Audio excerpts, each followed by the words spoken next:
বাংলাদেশের ক্রিকেটের সবচেয়ে বড় টি-20 টুর্নামেন্ট বিপিএল-এর 11তম আসরের পর্দা উঠছে রাত পোহালে। চ্যাম্পিয়ন ফরচুন বরিশাল ও দুর্বার রাজশাহীর মধ্য দিয়ে শুরু হতে যাচ্ছে চলতি আসরের বিপিএল-এর লড়াই।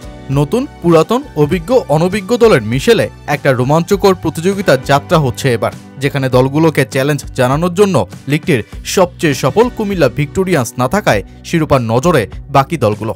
যদিও দিক থেকে ডিফেন্ডিং চ্যাম্পিয়ন বরিশাল হেভিওয়েট দল সাজিয়ে শিরোপা ধরে রাখার লক্ষ্যে। তো চলুন শেষ মুহূর্তে জেনে নেওয়া যাক 2025 বিপিএলে বরিশালকে টেক্কা দিতে পারবে কোন দল, আর কোন কোন তরুণ উদীয়মান ক্রিকেটার কাঁপিয়ে দিতে পারে আসর। এবারের বিপিএলে ফরচুন বরিশাল একটা বিশেষ তকমা নিয়েই নামছে মাঠে। দলটাকে বলা হচ্ছে এবারের বিপিএলের জাতীয় দল। আর হবে নাইবা কেন?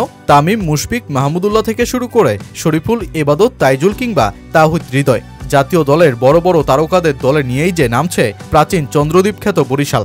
সেই সাথে তরুণ উদীয়মান ব্যাটার আরিফুল ইসলামও ব্যাট চালাবেন এই দলে। বিদেশিদের মধ্যে Shahin Shah Afridi, Mohammad Nabi, Kyle Mayers, Dawid Malan, Nandre Burger কিংবা পাথুম নিশাঙ্কার মতন ক্রিকেটার দলটায়। গত আসরে শিরোপাজয়ী বরিশাল তাই এবারও অভিজ্ঞতা আর শক্ত দলকে কাজে লাগিয়ে শিরোপা ধরে রাখার মিশনে। তাই তো প্রশ্ন, এই বরিশালকে টেক্কা দেবে কে?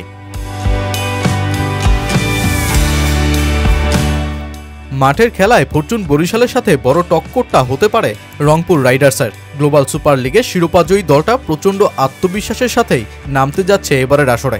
নুরুল হাসান সোহানের অধিনায়কত্বে গড়া দলে আছে মেহেদী হাসান, সৌম্য সরকার, সাইফ হাসান কিংবা মোহাম্মদ সাইফুদ্দিন, নাহিদ রানা, রাকিবুল ইসলামদের মতন ক্রিকেটার।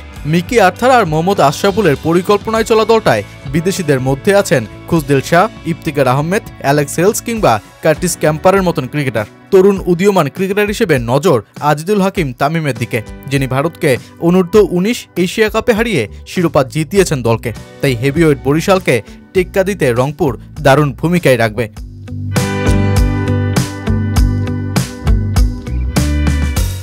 এবারের বিপিএল জমে উঠতে পারে বিশেষ একটা কারণেও। টুর্নামেন্টের আগে এনসিএল টি-20 ক্রিকেটারদের বিপিএলের শেষ মুহূর্তের আত্মবিশ্বাসে শান্তিতে সেরা একটা প্রস্তুতির মঞ্চ হয়েছে। তাই বিদেশিদের পাশাপাশি দেশীয়রাও এই টুর্নামেন্টে শট খেলার সাহস পাবে, আর যেটা টুর্নামেন্টের মান বাড়িয়ে দিতে পারে। 5 জন অনূর্ধ্ব-19 ক্রিকেটার এবারের বিপিএলে থাকবেন সবার নজরে, যাদের মধ্যে বিশেষ নজরে আজিজুল হাকিম তামিম ও ইকবাল হোসেন ইমন, যারা অনূর্ধ্ব-19 এশিয়া কাপ জয়ের পাশাপাশি এনসিএলেও দারুণ করেছেন।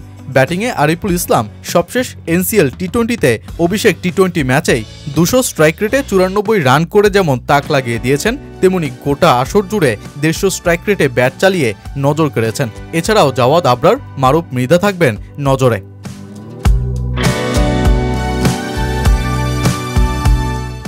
যদিও এবারের বিপিএলে সমর্থকরা মিস করবেন পঞ্চ পাণ্ডবের উপস্থিতি। সাকিব চিটাগাং কিংসের নাম লেখালেও তার খেলার সম্ভাবনা কম। মাশরাফিকেও সিলেটের জার্সি পরে এবার বিপিএলে না দেখা যাওয়ার সম্ভাবনাই বেশি।